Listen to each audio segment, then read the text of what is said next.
안녕하세요. 서울에서 10년차 주부로 살고 있는 40대 여성입니다. 지난 10년간의 결혼 생활을 돌이켜보면 참 우여곡절이 많았네요. 이런 게 결혼 생활인가 싶은 찐한 회의감이 들어서 전부 내려놓고 싱글로 돌아가고 싶은 마음이 굴뚝 같았습니다. 하지만 어쩌다 보니 이혼하지 않고 여기까지 왔네요. 지금까지 결혼 생활을 하면서 저를 몹시게로 폈던 남자가 한 명 있습니다. 여러분들은 당연히 남편일 거라고 생각하시겠죠. 하지만 그 남자는 남편이 아니라 남편의 아버지였습니다. 저는 시아버지 때문에 지옥 같은 경험을 여러 번 하게 되었는데요. 여러분들도 고부 갈등은 많이 들어보셨거나 경험해 보셨을 겁니다. 하지만 시아버지와 며느리의 갈등인 구부 갈등은 생소하실 텐데요. 도대체 어떤 일이 있었는지 한번 들어봐 주시길 바랍니다. 제게는 고등학교 때부터 친하게 지내는 단짝 친구가 한 명 있었습니다. 정말 착하고 마음이 여린 친구였죠. 너무 얌전하고 조용해서 이름도 모르고 있다가 1학년 때 짝꿍이 되면서 소진이의 이름을 알게 되었습니다. 친해지고 보니까 소진이는 항상 웃는 얼굴로 친구들을 대했고 애들이 싫어하는 일이 생기면 언제나 소진이가 먼저 나서더라고요. 제가 정말 소진이를 좋게 본 날이 있었습니다. 바로 학교 강당 청소당번을 정하는 날이었는데요. 선생님께서 봉사 시간을 줄 테니 봉사하고 싶은 사람은 손을 들라고 했죠. 자, 저번에 말한 거 기억하고 있지? 봉사 시간 줄 거니까 학교 강당 청소할 사람 손 들어봐. 밤마다 한 명이면 돼. 이번엔 누가 할래? 저희 학교는 대강당에서 발표회를 할 때마다 강당을 청소하고 꾸밀 학생을 한 명씩 뽑았어요. 하지만 그 일이 너무 힘들고 귀찮아서 봉사 시간을 준다고 해도 애들이 안 하려고 했죠. 그때 소진이가 손을 들어 지원했어요. 선생님, 제가 할게요. 그래, 역시 우리 소진이밖에 없어. 내가 너 때문에 산다. 너희들 소진이한테 고마운 줄 알아? 아니었으면 아무나 뽑아서 시켰으니까. 아니에요, 선생님. 애들한테 그러지 마세요. 선생님이 소진이를 칭찬하니까 소진이가 민망해 하더라고요. 얼굴을 붉히면서 은근히 좋아하는데 그 모습이 재수없진 않았어요. 소진이는 늘 자기보다 친구들을 먼저 배려했거든요. 제가 체육 시간에 피구를 하다가 공에 맞은 적이 있었는데 양호실에 같이 가준 적이 있었거든요. 양호 선생님이 제 다리를 보고 병원에 가봐야 할 것 같다고 해서 조퇴를 하고 병원에 다녀왔습니다. 다음날 다리에 깁스를 하고 학교에 오니까 소진이가 그렇게 심하게 다쳤었냐고 걱정해 주더라고요. 너 집도 먼데 어떻게 등교하는 거야? 부모님이 데려다 주셨어? 아니, 엄마 아빠 두 분 다 출근해야 해서 그냥 내가 버스 타고 왔어. 너무 힘들어서 다음엔 택시 타야 할 것 같아. 헐, 그럼 내일부터 내가 네 집으로 갈게. 혼자 택시 타기도 어려울 텐데 내가 도와줄게. 정말? 고마워. 안 그래도 되는데. 소진이랑 엄청 친한 사이도 아니었는데 진짜로 집까지 찾아와서 가방을 들어주고 부축해주니까 감동이었습니다. 한 달 정도 소진이와 등하교를 하면서 급속도로 친해졌는데요. 둘도 없는 단짝이 돼서 소진이 집에도 놀러가게 되었죠. 소진이 부모님이랑도 이야기 나눠보니까 아주 친절하고 이해심이 좋으신 분들이셨어요. 소진이가 부모님을 닮아서 착하고 다정한 것 같더라고요. 고등학생이 된 후에도 같은 학교로 배정받게 되어서 3년 동안을 소진이와 붙어 다니게 되었습니다. 같은 반이 된 적이 없었지만 방과 후에 같이 공부하면서 친자매처럼 저녁을 같이 먹었죠. 그런데 대학을 들어가면서 소진이와 멀어지게 되었습니다. 저는 서울에 있는 대학을, 소진이는 경기도에 있는 대학으로 진학을 갔거든요. 대학에 들어가고 1년 정도는 서로 연락을 주고받았지만 어느 순간부터 연락이 끊어지고 말았습니다. 소개팅 자리에서 남편을 만난 후로 연락을 잘 해주지 못했거든요. 원래는 소개팅할 생각이 없었는데 저랑 친한 선배가 갑자기 저를 불러세워서 시간이 있냐고 물었습니다. 혜정아, 너 오늘 시간 있지? 내 부탁 한 가지만 들어주면 안 될까? 시간이야 있는데 왜? 내가 아는 남자 후배들한테 3대3 소개팅 시켜주기로 했는데 한 명이 펑크 내버렸어. 네가 대타 좀 띄워주라. 이렇게 갑자기? 그냥 머릿수만 채워주면 돼. 응? 언니가 밥 사줄 거니까 한 번만 나가주라. 선배가 소고기를 사주겠다고 저를 꼬시길래 홀라당 넘어가 버리고 말았죠. 선배 말대로 머릿수만 채우면 될 거라고 생각했습니다. 그런데 소개팅 자리는 제 생각보다 적극적이더라고요.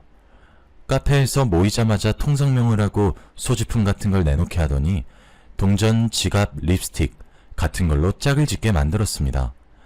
저는 가방에 있던 립스틱을 내놓았는데 남편이 3가지 물건 중 립스틱을 선택했습니다. 그래서 남편과 짝이 되었죠. 짝이 정해진 후로는 카페를 나와 커플들끼리 데이트를 하게 되었습니다. 남편이랑 쭈뼛거리며 뭘 할까 이야기 나누다 카페 근처에 있는 식당으로 들어가 식사를 했습니다. 그리고 공원에서 산책을 하다가 집에 가려고 했죠.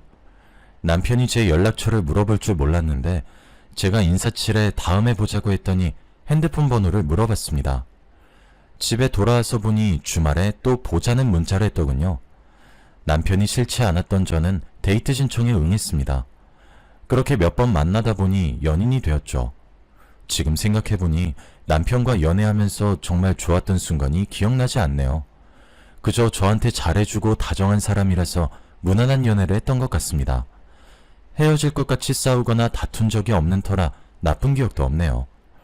정말 순탄하게 연인관계를 유지하다 보니 졸업을 앞두면서 결혼을 생각하게 되었습니다. 남편이 대기업에 들어가게 되었거든요. 저도 대기업까진 아니어도 초봉이 괜찮았고 금전적으로 안정이 되다 보니 자연스럽게 결혼 이야기가 나왔습니다. 그때가 사귄 지 6년 정도 되었던 것 같네요. 저희가 결혼하겠다며 시댁에 인사를 드리러 간 날이었습니다.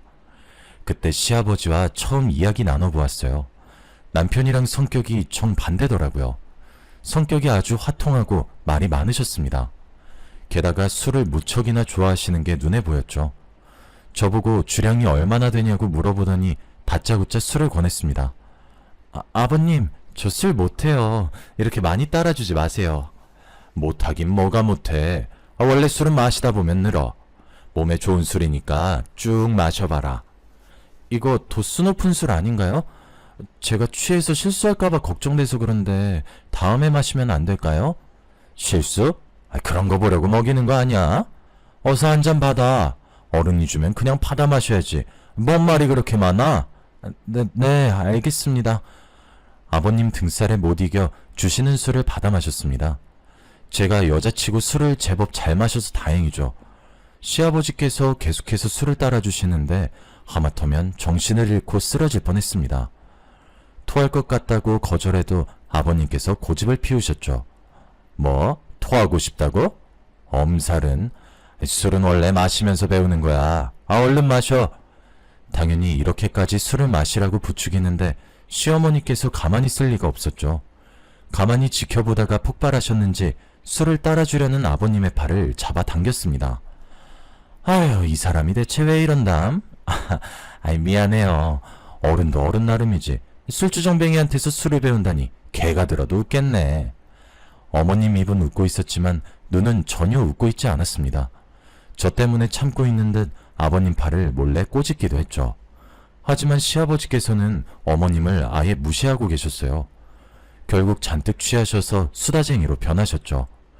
자기가 어렸을 때부터 20대 시절, 30대 시절까지 살아온 인생 이야기를 쭉 읊기 시작하시는데 듣기 너무 힘들더라고요. 앞으로 어떻게 살아야 하는지 훈화 말씀을 하셔서 잠깐 잠들 뻔했습니다. 맨정신이라면 웃으면서 잘 듣는 척이라도 할 텐데 술을 너무 많이 마셔서 눈이 자꾸 감기더라고요. 시어머니께서 제가 잠들려는 모습을 보았는지 아버님 어깨를 찰싹 때리셨습니다. 아유, 못 살아. 내가 그만하라고 눈치 줬으면 그만할 것이지. 며느리 잠들려고 하는 거 안 보여요? 얼른 들어가서 발 닦고 잠이나 자. 잠들었다고? 어이구, 시간이 벌써 이렇게 지났네. 아가 어떠냐? 내 말 듣고 있으니까 시간 가는 줄 모르고 재밌지? 네, 맞아요. 아버님이 말씀을 너무 재밌게 하시네요. 제가 영혼 없이 고개를 끄덕이는데도 아버님이 만족스러워 하시더라고요. 다음에 또 같이 술 마시자고 마중을 나와주시는데 저는 이제야 풀려났다는 해방감이 들었습니다. 행여나 붙잡으실까봐 시부모님 댁을 빠르게 빠져나왔죠. 막상 밖으로 나오니 술이 깨서 남편이랑 이런저런 이야기를 나누기도 했습니다. 우리 아버지 때문에 고생 많았어. 미리 말하려고 했는데 엄마가 절대 술 못 먹이게 막아준다고 했거든. 그런데 이렇게 먹여버리네. 아니야, 내가 술 잘 마셔서 다행이지. 당신같이 못 마셨으면 이미 꽐라돼서 난리 났을 거야. 그치? 제가 웃으면서 남편을 놀리니까 남편이 한숨을 푹 내쉬더라고요. 그러면서 아버님께서 술을 너무 좋아하셔서 고민이라고 했습니다. 남편 말로는 아버님께서 학창시절에 시인을 꿈꿨다고 해요. 문예 창작과를 지원하려고 했지만 집안에서 반대해 포기했다고 합니다. 대신 경영학과에 지원해 학내 문학동아리에서 활동하면서 시인이 되겠다는 꿈은 계속해서 키워나갔다고 하는데요. 그 동아리에서 시어머님을 만나 결혼하게 되었대요. 이 이야기를 어머님께서도 똑같이 해주더라고요. 뭐? 시인? 준민이한테 들었니? 네 시아버지는 평생 시인 못 될 거다. 술 때문에 인생을 망친 사람인데 뭘 할 수나 있겠니? 나도 작가가 되고 싶어서 동아리에 들어갔는데 글 쓰는 동아리가 아니라 술 먹는 동아리 같더라. 작가가 되겠다는 인간들이 모여서 맨날 술만 퍼마시는데 글이 써지겠니? 어머님 말을 들어보니 시아버지께서 대학 동아리에서 만난 선후배들이랑 매일 술을 마셨던 것 같습니다. 술이 들어가면 말이 많아지는 건 기본이고 갑자기 생각지도 못한 문제를 만들어내기도 했어요. 그 말을 들었을 때에는 남의 일처럼 느껴졌습니다. 부부 사이에서 일어나는 트러블 같은 거라고 생각했는데 그 문제가 저한테도 일어날 줄 몰랐네요. 남편과 결혼한 지 3개월 정도 지났을까요? 아버님께서 제가 일하는 회사로 찾아와 저를 난감하게 만들었습니다. 처음엔 대뜸 회사 앞이란 전화를 받고 화들짝 놀랐었죠. 네? 회사 앞이요? 무슨 일 있으세요? 그래, 네 회사 앞이다. 잠깐만 나와봐라. 무슨 일 때문에 그러시는데요? 저 업무 중이라 갑자기 나오라고 하시면. 아니, 급하게 나오다가 지갑을 두고 나왔지 뭐냐. 몇만 원만 빌려주라. 네? 돈이요? 며느리에게 돈을 빌려달라고 하다니 처음엔 믿을 수가 없었습니다. 저라면 자식에게 돈 달라고 하는 것도 눈치 보일 것 같은데 시아버지께서는 여러 번 제게서 돈을 빌려가셨습니다. 말은 빌려가는 거지만 돌려줄 생각은 전혀 없으셨죠. 돈을 빌려줄 때마다 시집을 잘못 왔다는 생각이 들었지만 시어머니 때문에 버틸 수 있었던 것 같습니다. 보통 어머님들이라면 아직 아이 가질 생각이 없다고 말하자마자 도대체 언제 낳으려고 그러냐고 바가지를 긁었을 겁니다. 하지만 저희 어머님은 애 낳으라고 독촉하지도 않고 저한테 잔소리하지도 않았습니다. 게다가 아버님이 선을 넘을 때마다 어머님께서 막아주셨으니까요. 어머님 덕분에 결혼 생활은 순탄하게 흘러갔습니다. 시어머니 몰래 제 회사를 찾아와서 돈을 달라고 요구하는 아버님만 아니면 그닥 고민거리도 없었습니다. 그러던 어느 날 평소처럼 회사 일을 하다 소진이를 만났습니다. 제가 다니는 회사는 화장품 유통을 전문으로 하는 업체였거든요. 서울 지역의 주요 매장들을 관리하려고 직접 방문하던 날이었습니다. 이번에 새로 연 H지점 매점으로 현황 파악하러 갔더니 뜻밖의 인물과 마주하게 되었습니다.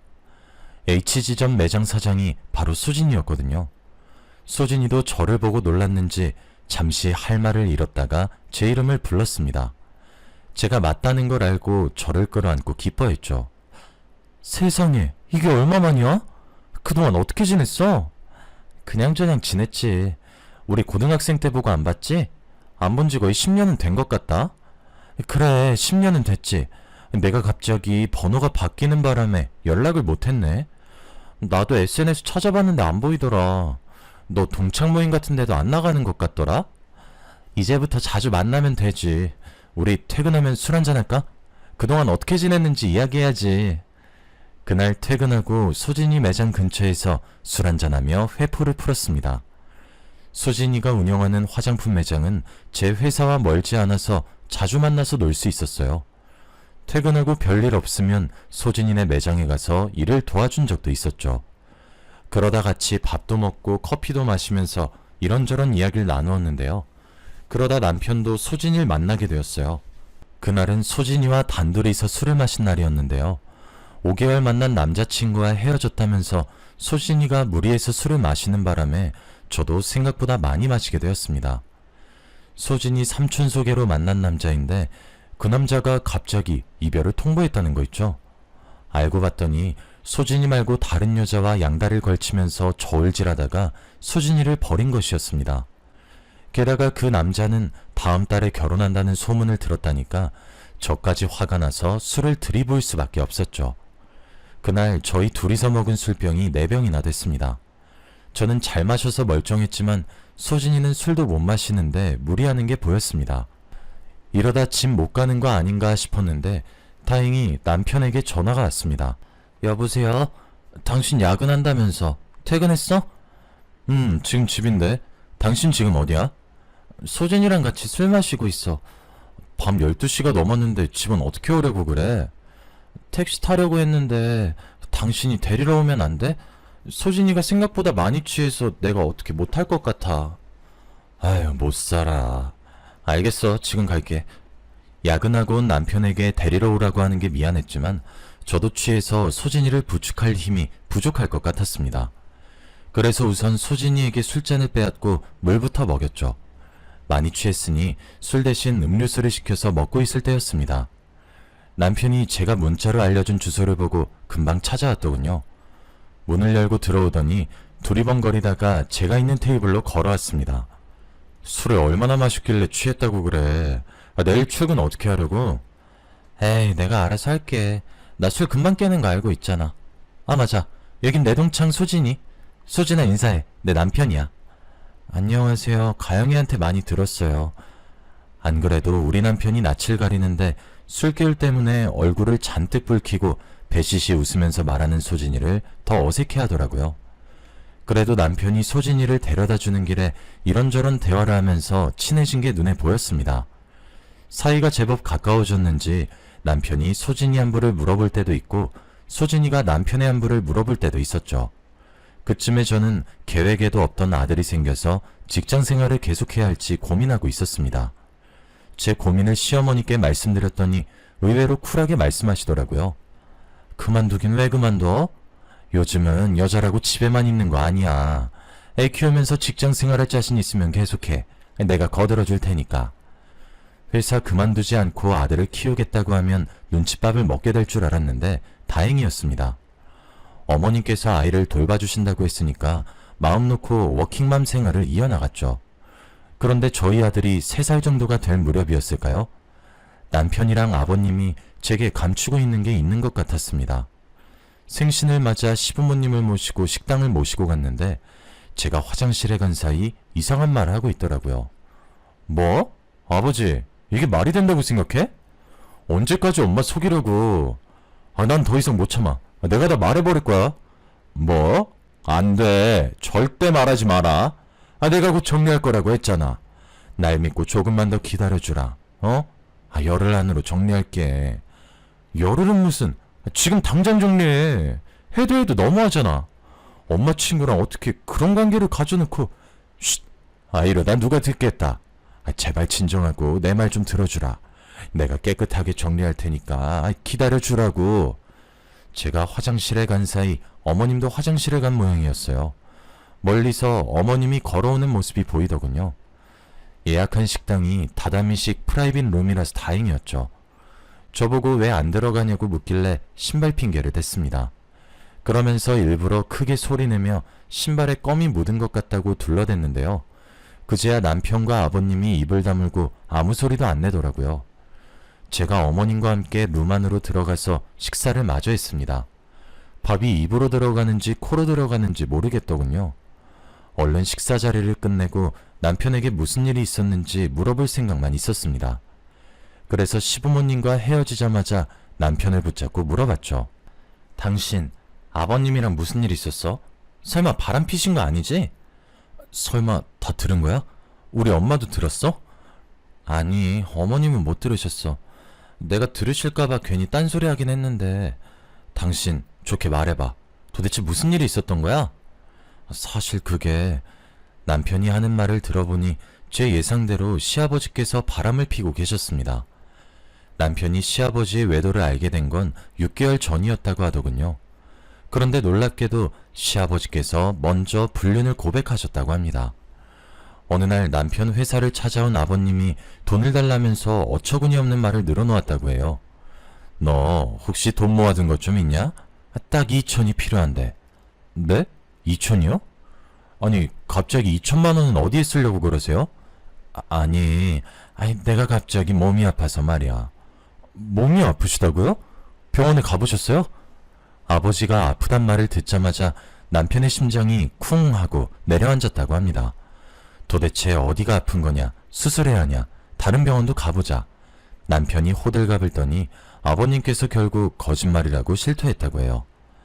아휴, 아니다, 아니야. 내가 돈이 급해서 거짓말을 했다. 네? 거짓말이요? 아버지, 갑자기 왜 그러세요? 친구가 급한 사정이 생겨서 돈이 필요하대. 친구요? 어떤 친구요? 보이스피싱 같은 거 당하신 거 아니죠? 남편은 아버님과 대화할수록 의심이 들었다고 하죠. 아버님이 횡설수설하길래 아까부터 독한 향수 냄새가 나 여자 문제가 생긴 거라고 직감했다고 합니다. 그래서 아버님 몰래 핸드폰을 훔쳐봤다가 어머님이 아닌 다른 여자가 생겼다는 사실을 알아냈는데요. 남편이 화를 내면서 물어봤더니 아버님께서 태연하게 고개를 끄덕였다고 해요. 더군다나 아버님의 내연녀는 어머님과 가장 친한 친구분이셨습니다. 남편은 아버님의 뻔뻔함에 어이가 없어져서 말이 나오지 않았습니다. 하지만 어머님이 알면 충격을 받고 쓰러지실까봐 아버님 외도를 어떻게든 중단시키려고 했죠. 실제로 시아버지께서 남편 말을 듣고 급한 사정만 해결되면 내연녀와 정리를 할 거라고 약속했다고 합니다. 그런데 벌써 몇 달째 정리하지 않고 시어머니의 눈을 피해서 계속 만남을 가지고 있다고 하네요. 며느리인 저도 화가 나는데 남편이 화를 내는 건 당연한 일이었어요. 아버님이 내연녀를 만나다가 또 걸리자 남편이 소리를 지르면서 난리를 쳤습니다. 아버지, 나랑 끝내기로 약속했잖아. 도대체 왜 그러는 건데? 진짜 엄마가 알면 충격받고 쓰러질지도 몰라. 그러니까 제발 이러지 말자. 이번이 마지막 기회야. 이번에도 약속 안 지키면 정말 가만히 안 있을 거야. 아버님이 이번에도 알겠다는 대답을 내놓았습니다. 왠지 모르게 아버님이 저희를 무시하고 계속해서 불륜을 저지를 것 같더군요. 시아버지의 내연녀가 다른 사람도 아니고 시어머니의 친구분이신데 부디 아버님께서 정리를 하시길 바랬습니다. 게다가 아버님께서 어머님께 잘 못하시는 것도 아니었으니까요. 두 분이 다정하게 이야기 나누는 모습을 볼 때마다 어떻게 해야 하나 속으로 갈등하는 시간이 늘어나고 있었습니다. 그러다 얼마 뒤에 여름 휴가철이 되어서 제주도로 가족여행을 가게 되었습니다. 저는 당연히 아버님이 그곳에서는 내연녀가 철저하게 숨기고 있을 줄 알았죠. 그런데 숙소에서 밤늦게까지 내연녀와 전화통화를 하고 있더군요. 정말 어이가 없어서 한마디 하려다가 아버님께서 하는 이야기를 듣고 얼른 입을 다물었습니다. 설마 또 돈 이야기라는 걸까 걱정이 됐거든요. 여보, 당신은 지금 뭐하고 있어? 난 당신 생각이 나서 잠도 못 자고 있어. 이런 좋은 데는 당신이랑 와야 하는데 너무 아쉽다. 다행히 제가 우려하던 돈 이야기는 하지 않고 있더군요. 그래서 시아버지의 폰을 빼앗아 전화를 끊어버렸습니다. 당연히 아버님께서 저를 보고 노발대발하시면서 소리를 지르셨죠. 뭐 하는 짓이야 지금? 아버님, 도대체 왜 이러세요? 저희가 그만하라고 하시면 그만해야죠. 왜 끝까지 이러시는데요? 어머님이랑 진짜 이혼하고 싶으세요? 뭐? 이혼? 어디 버릇없이 시애비를 가르치려고 들어? 며느리 주제에 어디서 이혼을 들먹여? 버릇없는 것 같으니라고. 이 말을 듣고 속이 부글부글 끓어올라 욕짓거리를 내뱉을 뻔했습니다. 다행히 남편이 제 목소리를 듣고 어머님이 듣겠다며 끌고 가서 다행이었죠. 저희는 여름 내내 어머님이 안 보이는 곳에서 아버님을 어떻게 해야 할지 회의를 했습니다. 그래서 집으로 돌아오자마자 시아버지께 최후 통첩을 날렸죠. 일주일 내로 내연녀와의 관계를 정리하지 않으면 시어머니께 전부 다 말하고 이혼시키겠다고 했습니다. 그런데 저희가 그러기도 전에 아버님께서 전 재산을 몰래 처분하고 내연녀와 함께 도망을 가버리고 말았습니다. 더군다나 얼마 전 아버님이 남편에게 돈도 빌려갔었거든요. 다짜고짜 5천만 원을 달라고 하길래 절대 줄 수 없다고 했죠. 시아버지는 남편을 협박하면서까지 돈을 달라고 했습니다. 네가 5천만 원이 없다고? 예전부터 모아둔 돈 있는 거 다 알고 있다. 네가 괜히 돈을 달라고 하겠어? 나도 협박당하고 있으니까 이러는 거 아니야. 협박이요? 설마 그 여자가 아버지한테 협박을 했어요? 그래. 5천만 원만 주면 헤어져 준다고 하더라. 돈 안 주고 헤어지면 집까지 쫓아온다고 하니까 돈 내놔라. 설마 네 엄마랑 내가 갈라서길 바라는 건 아니지? 남편은 아버님이 거짓말을 하고 있는 건 아닐까 고민했다고 합니다. 하지만 진짜로 내연녀가 집으로 찾아올까봐 대출까지 해서 5천만 원을 줬다고 하죠. 그 돈을 가지고 도망간 걸 보니 아버님께서 거짓말을 했나 봅니다. 내연녀가 협박을 하긴커녕 아버님이 나서서 5천만 원과 전 재산을 들고 나르자고 했겠죠. 결국 시어머니도 이 사실을 알게 되었는데요. 어머님께서 충격을 받고 쓰러지거나 분노할 줄 알았는데 의외로 침착한 모습을 보이셨습니다. 남편은 아버님 지인들에게 전화를 해보면서 행방을 수소문해보았지만 별 소득이 없었죠. 일주일이 지났는데도 전화도 안 받고 문자에 답장도 없어서 경찰에 실종신고를 하려던 찰나였습니다. 그런데 시어머님께서 그럴 필요 없다고 하시더군요. 예, 그럴 필요 없다. 이미 다른 년한테 올려서 도망간 인간을 다시 찾아서 뭐 하려고? 실종신고고 뭐고 신경 쓰지 말자. 난 그냥 이혼하고 싶다. 시어머니는 아버님을 찾는 대신 이혼을 선택하셨어요. 당사자가 사라져버렸으니 합의 이혼은 불가능했고 걸석재판으로 이혼소송을 해야 했습니다. 그래서 변호사를 통해서 이혼소송을 했고 시어머니는 한 달 만에 행방불명된 시아버지와 이혼하고 남남이 되어버렸어요. 그 뒤로 희소식만 있길 바랬는데 2달 뒤에 소진이 아버지가 세상을 떠나셨습니다. 1년 전부터 대장암 수술을 받고 투병 중이셨는데 암이 재발해서 결국 돌아가신 겁니다. 저는 장례식이 끝날 때까지 자비를 도우면서 소진이 곁을 지켰죠. 3일장을 다 치르고 나니 눈물 한 방울 안 흘리던 소진이가 저를 껴안으면서 고맙다고 하더군요. 효정아, 정말 고마워. 네 덕분에 아버지 좋은 곳으로 보내드릴 수 있었어. 아니야, 내가 한 것도 없는데 뭐. 울지마. 지금까지 잘 참아놓고 왜 갑자기 울어. 몰라, 긴장 풀렸나봐. 너 보니까 눈물이 나오네. 그날은 수진이가 눈물을 다 흘릴 때까지 조용히 기다려줬습니다. 아버지를 잃은 아픔에 우울해할까봐 매일 문자하고 전화하며 수진이와 자주 소통하려고 노력했죠. 수진이도 점차 기운을 회복하고 닫아놓았던 화장품 매장을 다시 열 쯤이었습니다. 수진이 문제가 사라지자 제게 문제가 생기기 시작했습니다. 제가 일하는 부서에 새로운 부장이 왔는데 저랑 너무 안 맞았거든요. 성격이 아주 독선적이고 부하 직원들을 함부로 대해서 친한 직원들끼리 저러니까 50대에 이혼당하는 거라고 뒷담을 했습니다.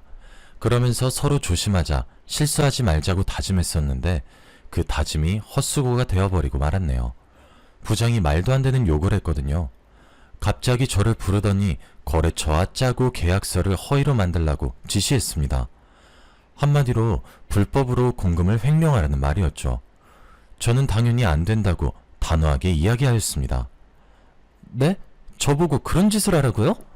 말도 안 돼요, 부장님. 이렇게 하면 불법인 거 아시잖아요. 회사에서 알면 어쩌려고 그러세요? 뭐? 불법? 야, 네가 무슨 테레사수냐? 다들 이렇게 뒷돈 챙겨 먹고 있는데 혼자서 착한 척이야. 나만 좋자고 이러는 거 아니잖아. 같이 하자고. 내가 이만큼 떼어주겠다니까? 얼마 주든 간에 전 안 할 거고요. 계속 부당한 지시 내리면 감사팀에 고발할 겁니다. 그래, 어디 두고 보자. 네가 진짜 고발할 수 있을지 보자고. 그 뒤로 부장은 그 일에 앙심을 품었는지 사사건건 저를 걸고 넘어졌습니다. 제가 실수를 할 때에는 꼬투리를 잡아서 인격적인 악담을 퍼부었죠. 실수하지 않고 완벽하게 한 날에는 다른 여직원들에게 가서 제 뒷담화를 했습니다. 저와 가까이 지내지 말라는 경고까지 하며 저랑 친한 직원들에게 신경질적으로 대했죠. 덕분에 저는 혼자가 되어버리고 말았습니다. 그날도 회의록을 기록하라는 지시를 받고 핸드폰을 녹음해 두었는데요. 어찌된 일인지 녹음이 하나도 되지 않아서 이런 폭언을 들었습니다. 뭐? 녹음이 안 돼서 기록을 못했다고? 뭐 이런 병신 같은 게 다 있어? 네가 신입이야? 도대체 몇 년 차인데 이런 실수를 하는 거야? 꼴도 보기 싫으니까 저리 꺼져! 이런 식으로 매일같이 부장에게 시달리니까 하루하루가 지옥 같더군요. 마음 같아선 당장 때려치우고 싶었지만 시아버지 때문에 남편이 받은 대출금이 발목을 잡았습니다. 남편의 월급으로 생활비를 충당하는 대신 제 월급으로는 대출금을 갚고 있었거든요. 제가 그만두면 안 되는 상황이라 스트레스를 많이 받았을 때였습니다. 퇴근하고 돌아오니 남편이 갑자기 시아버지 이야기를 꺼내더군요. 여보, 아버지 사는 곳 찾았어. 뭐?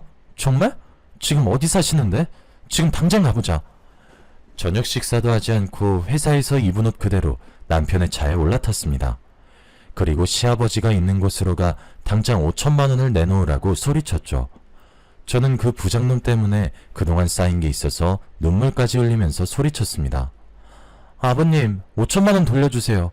이게 도대체 무슨 경우예요? 다른 사람도 아니고 아들 돈을 훔쳐가다뇨. 훔쳐가다니? 우리 아들이 준 거야. 난 돈 훔친 적 없으니 이만 돌아가라. 그리고 우리가 가족도 아닌데 이제 와서 돈 달라고 하는 건 무슨 경우냐? 너희들이 이혼해달라며. 마음 같아서는 고소하겠다고 하고 싶었지만 아버님께서 차용증이나 변제각서 이야기를 꺼내시더군요. 당연히 남편은 아버지에게 빌려준 것이니 차용증이나 변제각서 같은 건 받아놓지도 않았습니다. 결국 법적으로 고소할 방법이 없어서 포기할 수밖에 없었습니다. 저는 시아버지의 뻔뻔한 태도에 치를 떨면서 돌아서야 했죠. 그렇게 시아버지든 5천만 원이든 전부 다 잊어버리려고 했습니다. 생각만 해도 속이 부글부글 끓고 두통이 찾아왔었거든요. 그냥 돈 버는 데에만 집중하고 집안 돌보는 데에만 온 힘을 쏟아냈습니다. 다른 잡생각이 안 들도록 노력하던 와중에 수진이의 결혼 소식이 들려왔죠. 35이 되도록 결혼하지 않길래 내심 걱정했는데 다행이었습니다. 기쁜 마음으로 결혼식장에 갔는데 신부 측 혼주석에 앉아있는 사람을 보고 저는 제 눈을 의심했습니다. 신부 측 혼주석 자리에 아버님이 앉아 계시더군요. 시아버지도 저를 보더니 깜짝 놀라더니 말을 잇지 못하셨습니다. 아니야 아가, 네가 어떻게 여기에? 제가 묻고 싶은 말이었습니다. 어떻게 저 인간이 소진이의 결혼식장 혼주석에 앉아있는 것일까요? 아버님은 제가 곧 소리라도 지를 것 같았지만 갑자기 저를 끌고 나왔습니다.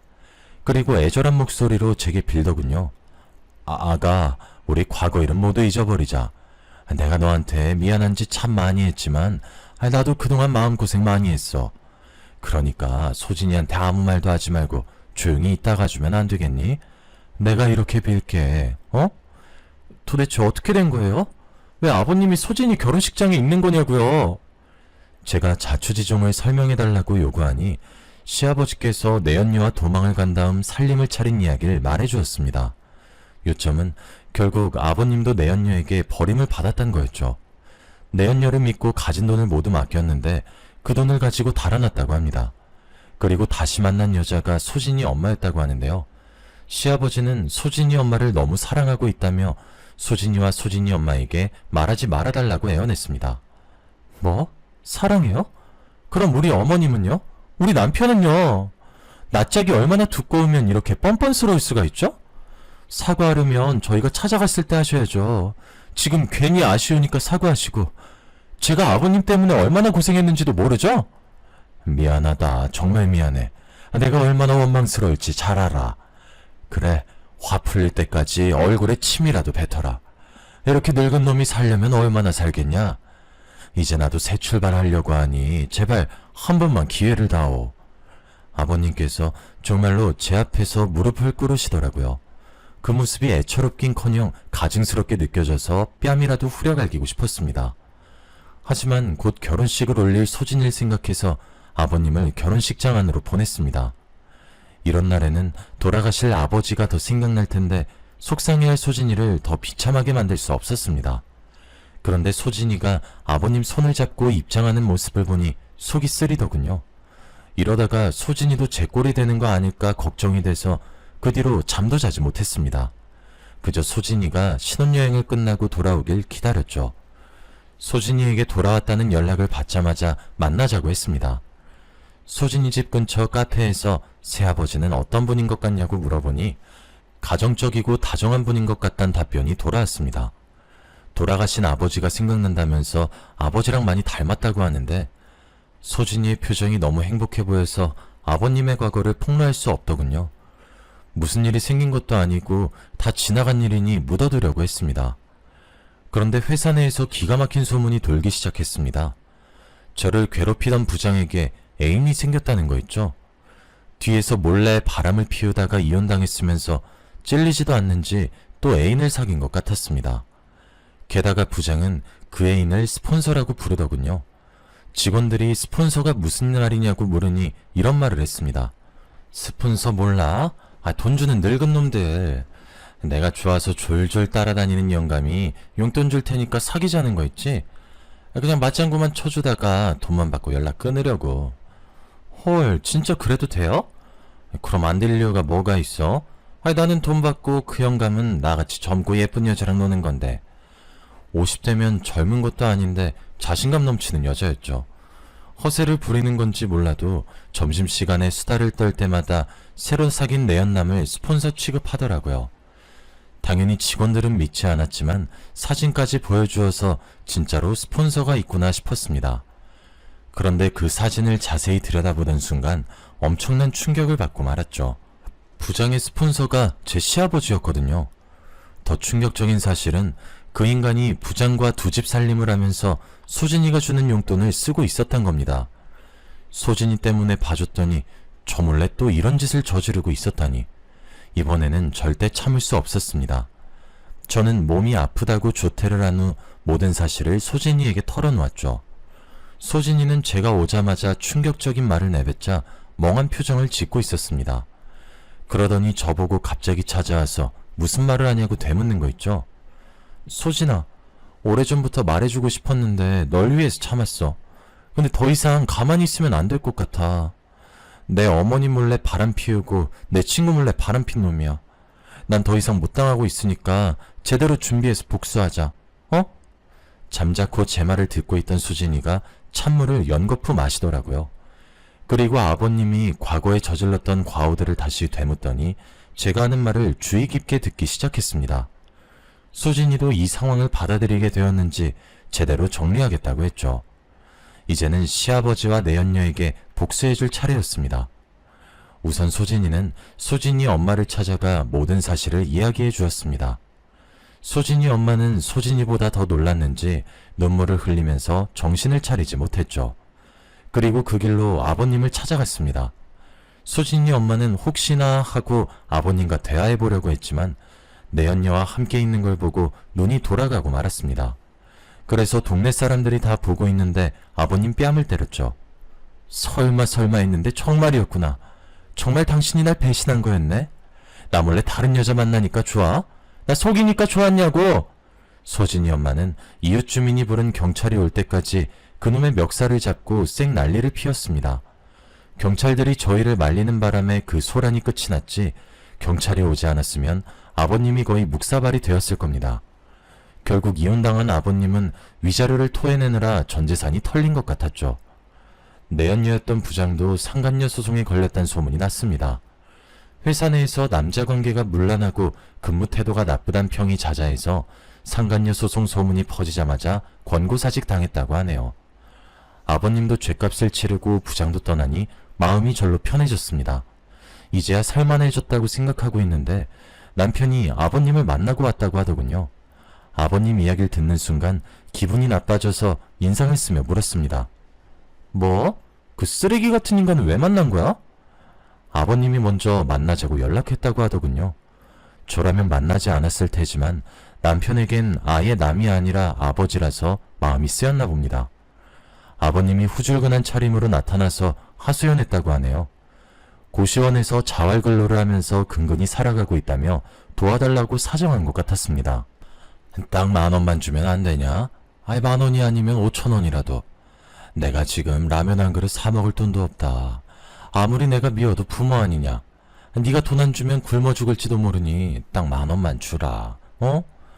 남편에게 이 말을 전해 듣는 게 기가 막히더군요. 10,000원이든 5,000원이든 간에 또 돈 때문에 만나려고 했다는 게 짜증났습니다. 진심으로 반성하고 사과할 생각으로 만날 마음은 없었나 보죠. 돈이 궁해질 때마다 이럴 것 같아서 남편에게 절대 돈을 주지 말라고 했습니다. 남편도 그렇게 생각했는지 아예 연락을 끊을 거라고 하더라고요. 남편이 우린 이제 아예 남 아니냐고 차단할 거니까 연락처 지우라고 말하니 아버님이 아무 말 없이 돌아갔다고 합니다. 부모 자식 사이라도 서로 지켜야 하는 도리가 있는 법이죠. 그걸 천륜이라고 부르는 거고요. 하늘이 정해준 도리를 지키지 않으면 아무리 핏줄로 이어진 사이라고 해도 원수지간이 될 수 있다고 생각합니다. 여러분들은 부디 이런 일 없이 부모나 자식된 도리를 다하면서 살아가시길 바랍니다. 여기까지 사연 들어주셔서 감사합니다.